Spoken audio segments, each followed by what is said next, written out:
You want a piece of me, boy? Nuclear launch detected. Et on est de retour, bien évidemment. Heureusement que les micros sont pas ouverts des fois 30 secondes avant qu'on prenne le stream parce que Moi j'avais rien dit. il y a des gens Vous qui avez seraient gênés. voilà, mon compte PayPal assez facilement trouvable si vous voulez savoir ce qui s'est dit. Il peut y avoir des leaks. Envisagez de donner. Non, plus sérieusement, déjà un grand merci à vous d'être 2012 désormais à nous soutenir sur un Road to Foot, ça fait très très plaisir. On sait que ce nombre devrait continuer à grimper puisque voilà, Nation Wars 5 arrive, on aura hâte de voir la performance de toutes les équipes, mais notamment de l'équipe française. Et on va prendre la température un peu de quelques Coréens.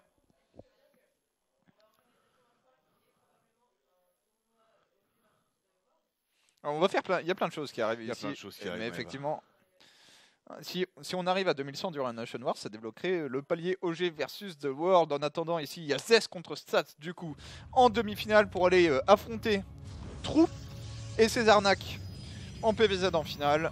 Et en bas à gauche de la map, c'est Zest. Et en haut à droite pour la team Splice, il s'agit de Stats qui nous a mis son beau skin sur ses probes là. J'aime beaucoup la texture de Scarlage aussi. Ouais. Je trouve que très stylé, C'est on pas la voit mal. pas assez souvent. J'aime bien cette étoile maléfique. Cette étoile énervée. My Punchy. life for hire. Alors, que va-t-on voir sur Faire le Vent? On voit beaucoup de Phoenix contre Phoenix, voilà. Qui est comme Muta contre Muta sans les fights de Zergling. Donc c'est débile. Tiens, Maeva, je viens de remarquer que le Holy Moly 114 est légèrement décalé sur la droite de 2-3 pixels. Je sais pas pourquoi, là, j'ai pas fait gaffe depuis tout à l'heure. Et là, je sais pas, j'ai... Hop. Ouais. Alors, on va voir comment ça se passe dans cette deuxième demi-finale. Trou s'est imposé contre Bion 2-1 dans la demi précédente. Cette perfection, Maeva. Hop là. Tac. Là, c'est le pixel près. Là. Ça, c'est calme. Pixel perfect. Accessoirement, parlons de perfection, là on est sur du miroir sacrément miroir. Hein. Ouais, le PVP, l'opening, ouais, reste très agressif. Voilà, maintenant il y a la première différence avec une opening un peu plus défensive pour ZS qui sort une sentry ici. Le petit pylône qui te permet à terme de mettre une batterie shield. Ouais. Des deux côtés, même quand tu vas faire une pression une base, tu joues comme ça. Et pour stats, qu'est-ce qu'on pose comme bâtiment de tech? Conseil crépusculaire pour Zest. Qui peut être à mon call si tu penses que l'adversaire par Phoenix c'est un go... comment dire? Un go blink, voire DT. Rapide, peut faire le taf. Ouais. Pas de technologie envoyée de la part de Stats qui veut vraiment produire en continu sur sa gateway. Oh, un petit pylône ici et Stargate. J'ai mis un... Oh merde. Fail. Oh là là. You can cancel. Hihi. Alors je sais pas si t'as mis cancel. Je sais pas ce que tu fais. En fait, j'ai aucune idée de ce que tu fais quand t'es stats. Moi je pense que j'aurais cancel et que je dois la refaire à la maison, mais après chacun fait. Mec, une Dark Shrine. Elle est tellement bien la Dark Shrine là. Ouais. Alors, elle aurait été mieux un poil plus planqué. Mais logiquement. Et elle est où la probe? Oh putain. La probe elle est là. C'est quoi ces stalkers, mon gars? La fille m'aurait dit, putain papa ils ont des grandes oreilles ceux-là. Ouais. Comme Dumbo. J'aurais dit ouais. Mais ils volent pas. Les C'est cheaté sinon ma fille. Comment? Ils ont déjà le blink bébé. Comment? Les stalkers elfiques. C'est chaud le timing. Il y a B2. Alors. Tu sens une fin de game proche, Oh là là, mais ils me font trop marrer ces Oh stalkers. merde! Il fait Phoenix! Oh non! Après, le problème en fait c'est la Dark Shrine n'est pas planquée, du coup il va l'avoir. Petite hallucination ici. Attention les stalkers, va pas falloir les donner. Deux autres stalkers qui arrivent. Ça va avec le haut de la rampe, on vous rappelle, il y a un problème de vision, donc vous pouvez mettre 2 coups gratuitement vu que vous avez 2 stalkers. C'est pour ça que Stats ne monte pas, parce qu'il sait qu'il risquerait de perdre la fight. Si tu le Phoenix, ce Phoenix. C'est ouf hein. Ouais, ça joue très bien. Ouais, parce que là la game elle se finit très très rapidement. Hein, Parce que le pylône est prêt, hein, la tâche bleue qu'on voit devant, on est d'accord? Ouais, le pylône est prêt. C'est chaud parce qu'il y a 0 détection. Faut qu'il commit. Il sait qu'il doit commit, je pense. Putain, on dirait des Phoenix Ocarina of Time, mais. Bon, les Des Zelda, je trouve, dans ces super beau ces Phoenix. Phoenix. Ouais, même il me rappelle un dessin animé Bon, que j'adorais, les Cités d'Or, pour les plus vieux d'entre vous. J'ai mis un cas de GG, well played, pas de détection face à 2 DT. Ah là, ça sent fort le game de 4 minutes 35. Comment? Is it possible? The new world record? In early morning? Alors je trouve ça dommage qu'il ait pas... Allez, GG. Ok. J'allais dire, fais un DT qui aille désalimenter la Stargate, mais Zest gagne la game au moment où c'est Stalker zone le Phoenix par rapport à Darkshrine. Et là, il fait le taf et derrière, c'est fini. Il n'y a pas de détection de DT dans la ligne de minerai. Tant que tu fasses un Oracle, t'as perdu tout. Ouais, il a tenté, il a laissé la Stargate aussi, ça aussi ça n'a pas été très payant. Ouais, et du coup, ça donne 1-0 pour Zest. Voilà, PVP match-up qui ne pardonne pas. Maintenant, gros big up à Zest pour son scouting surtout. Ouais. C'est-à-dire que là, wow, quand t'as vu la proxy Stargate, au moins tu pars en connaissance de cause. Ouais, même sa première probe avait été envoyée avant et restait plus longtemps dans la ligne de minerai. Il a pu enquiquiner. Non, c'est vrai que Zest a vraiment. C'était propre. Très bien joué de la part de Zest. Et du coup, on enchaîne directement avec la deuxième game, les amis. On vous rappelle que le premier demi-finaliste qui est passé était autre que True. Et donc, si Zest, qui est en bleu, en haut à gauche, en Protoss, sur Neon Violet Square, si jamais Zest gagne, c'est la finale. Ouais, ça sera la finale Zest True ici. Et face à lui, du coup, Stats qui s'est fait voilà, pigeonner sur la première game. Alors, on fait le bois avec les skins, mais une fois qu'il faut faire péter le pilotage, il n'y a plus personne. Ouais. Bah, proxy scouté. BO win pour Zest, surtout que Oracle, bah voilà, c'était beaucoup plus fort sur HOTS où l'Oracle détectait lui-même. Ouais. Maintenant, la révélation, c'est pas ultra fort contre DT. Hein. Parce que t'en révèles un, le deuxième arrive, t'as plus d'énergie, c'est la merde. C'est vrai. C'est pas comme si tu pouvais le mettre dans un mode, tu sais, où tu appuies sur une touche, il prendrait un positionnement qui ferait que ça deviendrait un détecteur que tu pourrais un peu déplacer. Donc ça aurait pu être un choix aussi d'ailleurs. Bah c'était le cas avant en fait. Ça c'est l'ancien mode de détection de l'Oracle. C'est vrai. Et oui, exact, parce qu'après ils avaient du coup fait une synergie de des deux spells.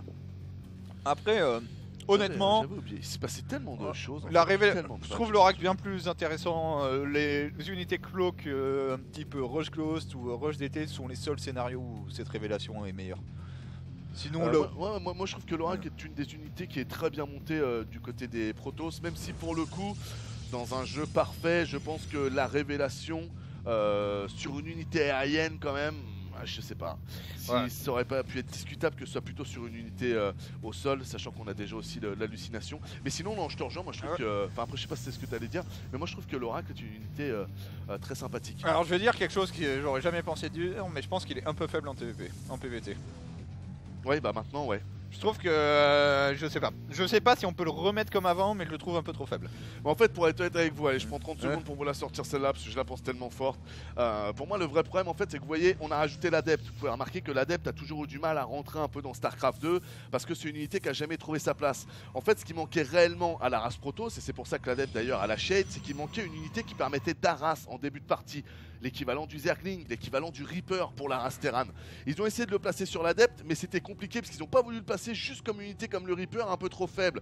Donc du coup, on se retrouve avec un adepte qui est dans l'entre-deux et on se retrouve avec un oracle qui se retrouve à faire le travail d'Aras que devrait faire l'équivalent du Reaper. Donc si l'adepte ressemblait plus à une unité qui pouvait vraiment aller prendre des probes. Et c'est ça la problématique, je trouve, qu'on a avec la race Protoss, c'est que pendant tout un moment l'oracle ne plaisait pas parce que l'oracle était un must-have, car tu étais obligé de passer par l'oracle pour aller prendre de l'information et pour aller gratter.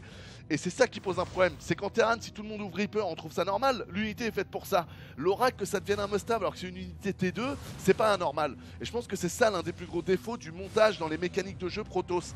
C'est l'erreur qu'ils ont fait par rapport à l'adepte et l'oracle. Je pense qu'il y a des choses à inverser entre les deux unités. J'arrête ici, c'est tout pour moi. C'était Red One Arjan. Alors Darkshrine à nouveau, et en face on a Blink. Va falloir sniffer le truc chez Stats, sinon la game va être à nouveau très courte. Parce qu'il y a toujours pas de sniffer le truc. Ça vient de pompe, ça c'est quoi? J'en sais rien. Va falloir sniffer le truc. Mais ouais. Le truc, là. Bah va falloir comprendre qu'en face le mec il te refait la même et que t'as toujours pas de détection dans ton build order, donc t'as toujours autant perdu dans une minute. Hein. Ouais, c'est vrai. Ok, ça c'est pas mal. C'est pas mal, ça te sauve pas. Hein.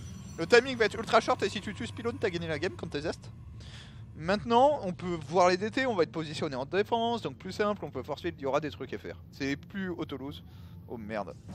Je crois que lui a tout vu par contre. Lui il sait déjà où les DT doivent aller. C'est tellement chaud. Le timing du premier ops. On a 13 secondes, 11 secondes. Je pense qu'il est sorti. Je pense honnêtement qu'il est sorti parce qu'on est sur un warp plan qui va être assez loin. Tu warp ici pour que ça soit le plus proche possible. Je te rejoins. Un petit chrono dessus et t'es bien. L'ops sera là et normalement ça tient. Est-ce qu'il a l'information du... Tu peux nous montrer ce qu'il a vu dans la base de son adversaire? Il sait même pas qu'il y a un Twilight.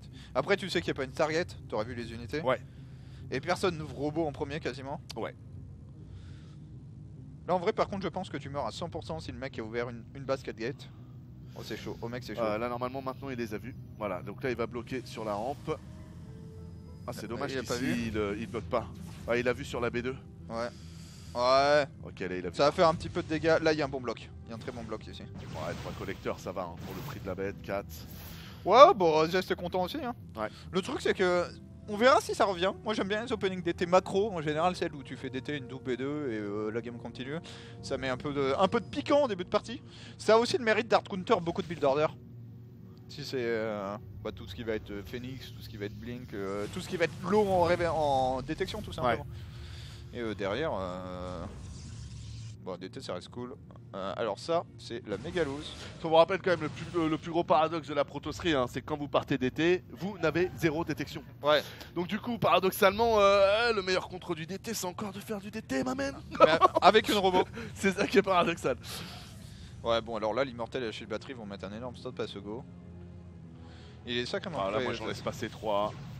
Piou piou, petit force field. Ouais c'est bien fait tu vois, petit recul. Et là j'aime bien ce que fait ce DT là. S'il arrive à pas se faire détecter, le problème c'est que là, arrivée de l'Ops, Blink sur sa gueule. Ennemi localisé. Ah bah l'ennemi a été sacrément localisé hein. On rate pas les tirs dans ces stalkers à ce que je vois, hein. Tout le monde s'est visé. C'est pas Anos qui joue à Fortnite hein. Et là est-ce qu'on peut le faire? Genre shield batterie plus immortel ça fait sacrément peur quand même quand tu dis qu'il faut y aller. Avec des stalkers. Ouais. Alors là c'est compliqué. Ok alors, charge, archive. Nimo va jamais tomber quoi. Sur 2 bases et 3ème base prise là, ça c'est important. Ça c'est un truc auquel ça demande un bon niveau quand même pour être réactif à chaque fois, avoir la petite prop qui cancel, qui remet le pylône quand tu vois les shades. L'autre solution c'est d'avoir ses propres adeptes, puisque la seule chose qui bloque une shade, c'est une shade. Ouais. Ouais, cancel. C'est un peu comme pour le diamant. Donc en effet, c'est vrai que ça sert bien. Mais après la mécanique reste tout aussi lourde. Hein. Faut sélectionner ton truc, envoyer la shade. C'est limite plus rapide de poser un pylône. C'est vrai que c'est fucking stylé quoi. Ça coûte 25 de minerai. Ouais. Ce petit désavantage. Maintenant là des adeptes et Zest tu veux pas en faire. Et Zest j'aime bien parce que là la B3 elle va pas trop l'exposer mais elle va quand même en profiter notamment pour le nombre de gaz. Et cette choke semble défendable même avec une armée un peu plus faible si jamais on décide de réellement bourrer. Et quand je vois une absence de gaz je me dis qu'on va bourrer. Ouais clairement. Si elle est gaz, ouais il va jouer une macro game, il est juste en train de poser sa gate avant son Nexus. Sans les gaz, mec il pose une gate en proxy pour éviter d'avoir à faire un War Prism. Puis ce qui est propre de la part de Z, c'est qu'il n'y a pas de surréaction. On n'a pas rajouté 40 shields de batterie. On n'est pas en train de produire comme un Corée. Ah oui, il a bien fait. Parce qu'on a peur d'un all-in. Alors maintenant, il faut vraiment commencer à produire. Parce que là, nous, on le voit que c'est en train de se transformer sur un gros all-in sur 2 bases. Mais en tout cas, pour le moment, sa réaction était vraiment parfaite. Tu sais que ça, c'est tellement bien. Il est au courant. Je sais pas comment il est en courant, mais ça, c'est 100% je suis au courant que tu viens avec tes Charlotte. Je sais pas comment il voyait. On a peut-être raté un Phoenix halluciné. Ouais, il y a un Phoenix halluciné. Bah voilà, il a... En fait, une fois que t'as vu Gate et pas les gaz, tu l'as dit, c'est les gaz qui donnent le truc. Ouais. Oh, il va avoir 4 immortels. Bah, normalement, là, pour stats, ça passera pas. Hein. Bah ouais, le truc, c'est qu'en ayant pris cette B3, c'est comme meilleur compte de l'Ultralis, le supply dépôt ou la tourelle. Meilleur compte des chargelottes, ça reste un bon SimCity. Hein. Ouais. Alors, la base. Et là, tu laisses un petit trou en fait, comme ça, ils viennent tous à la queue. Ouais, c'est ça. Et tu plutôt mets que de tout fermer. La technique du petit trou qui. Est-ce qu'il fait un archon? Est-ce qu'il fait un archon ou il tente de pigeonner? Ok, archon. Et faut venir gratter avec des stalkers, mec. Hein. Ah, il y va et le problème, c'est qu'avec les stalkers, genre non, je suis cool, moi je macro et tout. Ouais.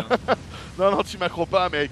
Allez, les pilotes qui sont là, on ouais. fait quelques trous, c'est pas mal. Est-ce qu'on va y aller? Il y a un seul archon, hein, ça rendra les forces un peu plus simples. Zest qui est prêt à sortir les probes, on le voit ici, mais qui a tellement de DPS, il a 4 immortels. Attention, Zest qui a pas encore sa prod qui est lancée réellement, qui va sortir ses probes du coup. Hein. Il va tout faire pour hold, il sait qu'il est bien dans cette game. Bien, là. Son hold est magnifique. Alors ouais, il va donner des probes, mais son hold est magnifique. Il en donne même pas tant que ça, elles sont hold position. Ouais, 6 collecteurs pour le moment. Ouais, 6 collecteurs et sa tenue. Parce que là, alors là, les 4 immortels, ils calment tellement cette armée. Et Stats qui est en train de commit, il y avait une petite pause. Ouais. Ah, le Zilot pourrait faire la différence là, mais il faudrait un peu plus de terrain, enlever cette gateway. Et voilà que ça tape un peu les immos, mais ça me semble compliqué. On a toujours les 2 archons après la batterie shield. Oh, le coup du DT là. Oh, ça aurait été sympa pour tenter l'arnaque. Ouais, il a pas réussi à faire l'Ops, okay. Il l'a vu, du coup ça passe pas. Par contre là, les immortels bon, sont au nombre de 5. Il n'y a plus de zélotes, et Zest va nous faire une défense tranquille. Ah, il y a 4 IMO quand même, Ouais. hein. Enfin je veux dire 5. Hein. Ouais, 5 IMO, bah, il a produit en continu. Ouais, 5 Et j'aime vraiment le montage de Zest. Alors c'est un peu spécifique à cette map parce qu'honnêtement il prend cette B3 et il meurt. Oui, tout à fait d'accord. Mais j'aime beaucoup le montage, rejeté, Into il fait des immortels en continu sur Marobo, ce qui me fait une armée super solide en fait. C'est quand même la deuxième fois qu'on voit un mec qui tente de Ouais. faire quelque chose sur 2 bases sur cette map et qui se fait totalement carotte par la B3 qui est derrière. Hein. Ouais. Bah en fait si le mec prend cette B3, l'autre il est sur 2 bases avec une économie de base et demie, donc il a tout gagné. C'est ça. Parce que là avec le SimCity qu'avait Zest, il faut avoir une telle avance pour passer. Du coup tu tends la carotte disrupteur probablement. Bon moyen de revenir en vrai, hein, des disrupteurs, mais il va falloir poser une B3, prendre un risque, prendre la vraie, et comment tu gères. Mec, comment tu gères les 5 immortels du mec en fait? Et puis Zest évidemment va contrer. Hein. Ouais, bah là il Il va est pas né de la dernière pluie. bien prendre la gamme. C'est une erreur qui se fait, ça, hein, même par des joueurs pro des fois, vous savez. Ouais. J'aime bien ça de la part de Stats, hein. C'est sa meilleure chance. Le problème c'est que Zest il a compris, il va y aller, il a même pas fait son archive. Il est sur 47, il a même pas trop reprobé tu vois. Final, parce que là il est bien. Hein. Ça, il c'est est resté à demi-base. 46. À la fin de la fight, il était à 46, donc il n'a pas propre depuis le début. Ouais. Merci Vicerc. Bienvenue à toi dans la route tout poutre. Attention ici, tous les ilotes qui font le travail en première ligne, c'est pas mal. Et puis alors là, Même même, les 5 IMO, mec. même contre Il y des. a 2 archons, c'est tout. Quoi. Là les immortels en fait, même contre n'importe quoi. Oh, le caillou. Ah le caillou il a disparu hein. Et en plus il va y avoir un petit flanking, là c'est mignon. Puis tu viens, tu poques avec tes immortels, il peut faire quoi le mec? Rien. C'est con, Zest est en train d'attaquer mais celui qui va réellement attaquer c'est Stats. Attention maintenant au disrupteur. Ouais. Potentiel de... Ouais, le disrupteur peut vraiment faire la diff. De diff. Ah, c'est pas mal là ce que tente de faire Stats. En effet, elle est plutôt Allez, crédible, cette position. Premier disrupteur.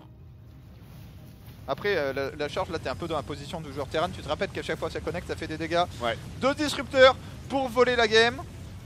Tu les envoies quand? Ouais, tu les envoies maintenant. Bah ça connecte et il y a trop. Putain, ça a quasiment pas fait de dégâts. Comment Ouais. ça nique le dégât de zone quand même là, leur truc de dire que dès que ça touche ça pète là. Ouais. Il a tué 2 stalkers pour 2 disruptions quoi.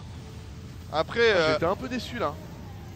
GG ici de la part de Sat qui s'incline logiquement, hein. Son timing sur 2 bases n'est pas du tout passé, ce qui nous laisse du coup une grande finale PVZ entre Zest et True.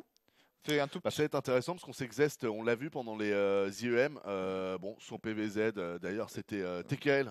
il est Il nul à m'avait chier. prévenu, il m'avait dit mec Zest ça va pas le faire, j'ai vu son PVZ c'est horrible, donc on va voir ce qu'ils font un Bon, peu sur là. PVZ ça perd des maps contre, j'aime à le dire, un joueur de Qualifier Underdogs, en personne de Stefano.